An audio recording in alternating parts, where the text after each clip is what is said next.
Hello बच्चों, मैं Gopal sir. Welcome to my YouTube channel Gopal sir classes.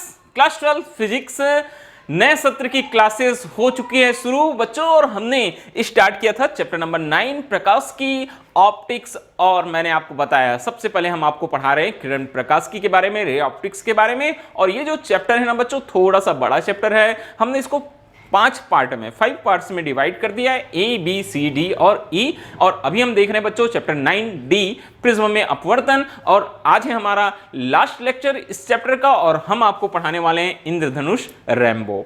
ठीक है, तो चलिए, बहुत मजेदार टॉपिक है क्योंकि ये रैम्बो हमने देखा है, बहुत सुंदर दिखाई देता है, बहुत ही आकर्षक दिखाई देता है। तो हम आपको बताएंगे कि इंद्रधनुष क्या होता है, कब बनता है इंद्रधनुष, इंद्रधनुष के प्रकार के बारे में। तो क्लास स्टार्ट करेंगे, और क्लास स्टार्ट करने से पहले मैं आप सभी बच्चों से बोलना चाहता हूं बच्चों, अगर आपको हमारा वीडियो लेक्चर अच्छा लगता है तो आप हमारा चैनल लाइक कीजिएगा, सब्सक्राइब कीजिएगा और अपने फ्रेंड्स के साथ शेयर कीजिएगा। हम हिंदी माध्यम क्लास 12 फिजिक्स के और साथ ही साथ मैथ्स के जो एनसीईआरटी सिलेबस पर बेस्ड जो भी टॉपिक्स है वो सारा का सारा कवर कराते हैं। और ये जो क्लासेस हैं बच्चों, ये हिंदी माध्यम कोई भी बोर्ड के हो, आप बिहार के हो, यूपी के हो, सीजी, एमपी, राजस्थान, उन सारे बोर्ड के सिलेबस को कवर करता है। ओके बच्चों, तो चलिए, आज का क्लास बहुत ही छोटा सा क्लास है इंद्रधनुष रैम्बो पर। तो हम आपको बताने वाले हैं कि इंद्रधनुष क्या होता है। आप सभी ने देखा होगा इंद्रधनुष कब बनता है। इंद्रधनुष अक्सर हमको क्या होता है, बारिश के बाद दिखाई देता है, वर्षा के बाद दिखाई देता है।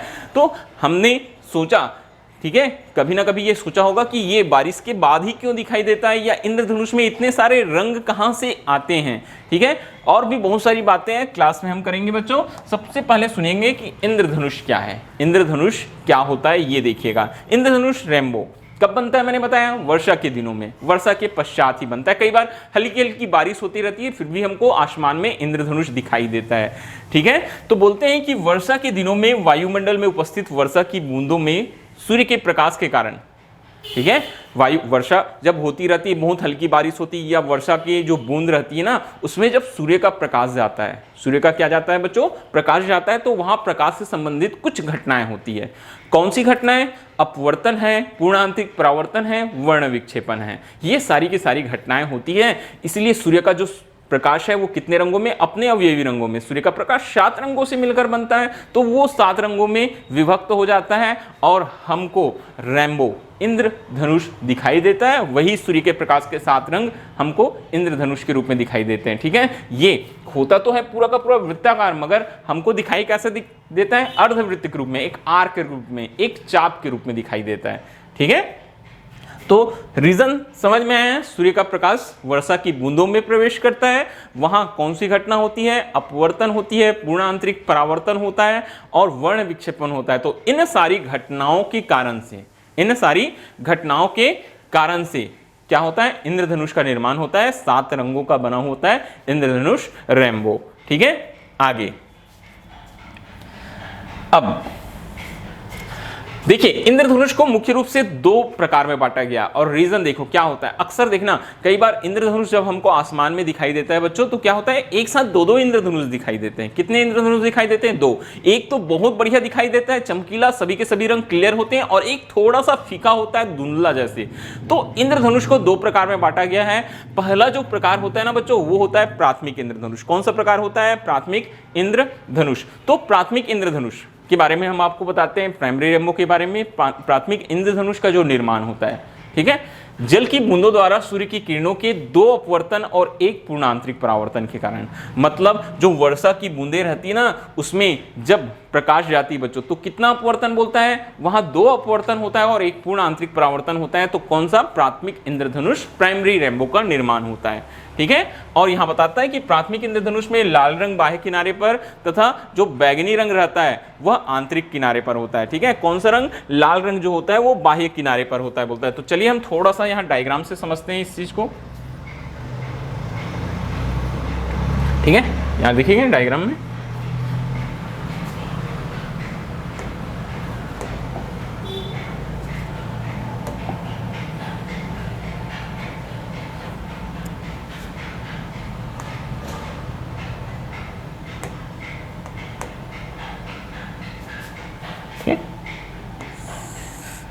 ये देखिए एक लाल रंग की किरण, कौन सी, रेड कलर की किरण आ रही है। ठीक है, अब ये लाल रंग की किरण आ रही है,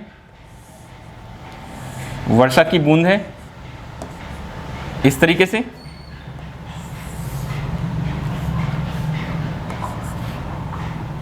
ये जब प्रेक्षक की आंखों में जाती है ना बच्चों, तो ये कितने डिग्री का, 42 डिग्री का कोण बनाती है। कितने डिग्री का कोण बनाती है देखेंगे, 42 डिग्री का। ठीक है, ये रेड कलर हो गया। अब दूसरा जो आएगा वो आता है बच्चों बैंगनी।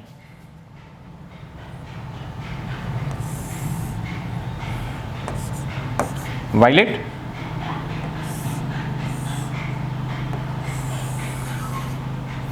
ये 40 डिग्री का कोण बनाती है। ठीक है, ये कौन सा रंग था, ये था वायलेट। इस तरीके से, ठीक है, इस तरीके से क्या होता है, दो अपवर्तन और एक पूर्ण आंतरिक परावर्तन की घटना होती है। ठीक है, जो लाल रंग रहता है वो 42 डिग्री का और जो बैगनी रंग रहता है वो 40 डिग्री का। ठीक है, वो कितने डिग्री का, वो 40 डिग्री का एंगल क्रिएट करती है, जो देखने वाला रहता है, जो प्रेक्षक रहता है उनकी आंखों में। तो यहाँ लाल रंग बाह्य किनारे पर और बैगनी रंग कैसे दिखाई दे रहा है बच्चों, आंतरिक किनारे पर दिखाई दे रहा है। ठीक है, फिर यहाँ लिखा है प्राथमिक इंद्रधनुष लाल और बैगनी चाप क्षैतिज से, लाल 42 डिग्री और जो बैगनी होता है वो 40 डिग्री का कोण बनाते हैं। इस प्रकार प्राथमिक इंद्रधनुष की कोणीय चौड़ाई कितनी डिग्री की हो जाती है बोलते हैं बच्चों, 2 डिग्री की। दोनों में अंतर 42 और 40 रेड के लिए और 40 बैगनी के लिए, तो कितने डिग्री का अंतर है, 2 डिग्री का। ये उसकी कोणीय चौड़ाई कहलाती है। और मैंने बताया आपको प्राथमिक इंद्रधनुष कैसा होता है, तीव्र होता है, मतलब तेज होता है, हमको बहुत अच्छे से दिखाई देता है। और यह द्वितीयक इंद्रधनुष के नीचे होता है। जो फीका वाला रहेगा ना द्वितीयक, वो हमेशा ऊपर रहेगा और प्राथमिक हमेशा कैसे रहेगा बच्चों, नीचे रहेगा। ठीक है, तो ये होता है हमारा प्राथमिक इंद्रधनुष। आगे बढ़ते हैं, अब अगला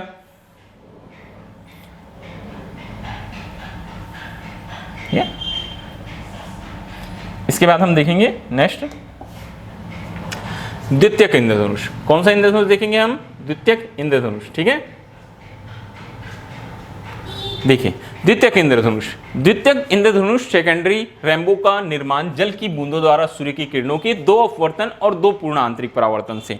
कितना अपवर्तन होता है, 2 अपवर्तन और 2 पूर्ण आंतरिक परावर्तन होता है। वहां 2 अपवर्तन प्राथमिक में और 1 पूर्ण आंतरिक परावर्तन हो रहा था। यहाँ पूर्ण आंतरिक परावर्तन की घटना भी कितने बार होगी, 2 बार होगी। यहाँ उल्टा हो जाता है, द्वितीयक इंद्रधनुष में बैगनी रंग बाह्य किनारे पर तथा लाल रंग आंतरिक किनारे पर होता है। तो चलिए यहां भी हम डायग्राम से समझते हैं। सबसे पहले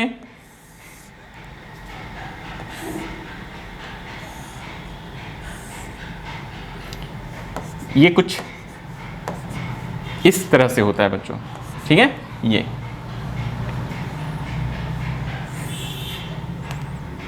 ये बैगनी रंग और फिर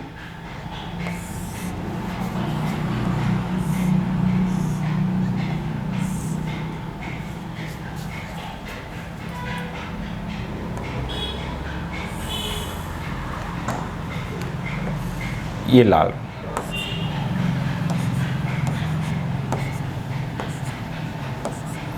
ठीक है, दिखाई दे रहा है डायग्राम आपको। ठीक है, पहले ऊपर यहां बैगनी रंग कैसा है, बैगनी रंग बाह्य किनारे पर है, ये बैगनी रंग ऊपर की ओर और रेड जो है वो नीचे है। रेड कलर कैसा है बच्चों, नीचे है। तो यहां क्या होता है, यहां 2 अपवर्तन और 2 पूर्ण आंतरिक परावर्तन की घटनाएं होती हैं। और जो बैगनी रंग रहता है ना, वो जो कोणीय चाप क्रिएट करता है, वो कोणीय चाप की वैल्यू कितनी रहती है बच्चों, वो वैल्यू रहती है यहाँ 53 डिग्री। कितना रहता है, ये 53 डिग्री रहता है। कितना रहता है, 53 डिग्री रहता है। और इधर ये कितना रहता है, ये 50 डिग्री रहता है। ये कितना रहता है, 50 डिग्री रहता है। ठीक है, तो ये दोनों की दोनों वैल्यूज आपको याद रखनी है, 53 और 50 डिग्री। ओके, अब यहां जो अंतर होगा वो कितना डिग्री का होगा, 3 डिग्री का। कितने डिग्री का, 3 डिग्री का होगा। और द्वितीयक इंद्रधनुष फीका होगा और ये कहां बनता है, ये प्राथमिक इंद्रधनुष के ऊपर होता है।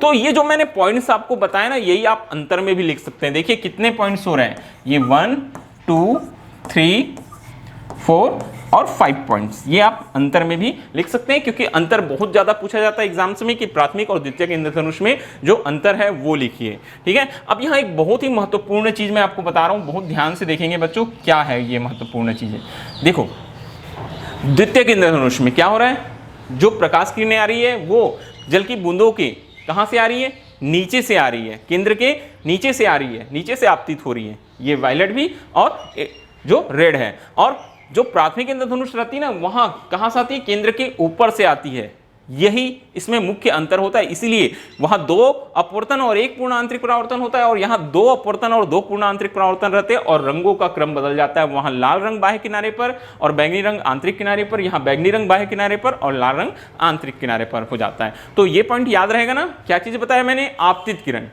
प्राथमिक इंद्रधनुष की कंडीशन में जो जल की बूंद का केंद्र रहता है उसके ऊपर से आपतित होती है, और द्वितीयक के केस में क्या होती है बच्चों, देखिए केंद्र के नीचे से आपतित हो रही है।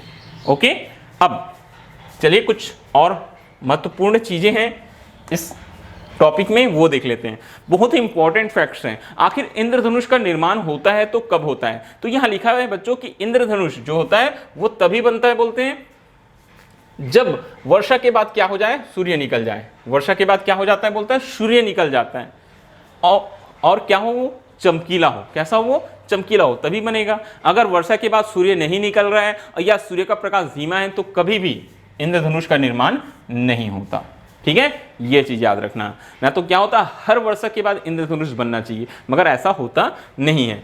और कब बनता है इंद्रधनुष, अगर सूर्य हमारे पीछे है, मतलब जो देखने वाला है ना उसकी पीठ की ओर क्या होना चाहिए, सूर्य होना चाहिए, तो सामने इंद्रधनुष दिखाई देता है, मतलब सूर्य की विपरीत दिशा में इंद्रधनुष बनता है। तीसरा, दोपहर के समय इंद्रधनुष दिखाई नहीं देता। रीजन साफ है, मैंने अभी बताया कि सूर्य कहां होना चाहिए, प्रेक्षक के पीठ की ओर होना चाहिए। दोपहर के समय कहां होता है, ठीक हमारे ऊपर होता है, इसलिए इंद्रधनुष नहीं बनता दोपहर के समय। इंद्रधनुष आभासी प्रतिबिंब होता है। कैसा प्रतिबिंब होता है, बोलता है एक आभासी प्रतिबिंब होता है।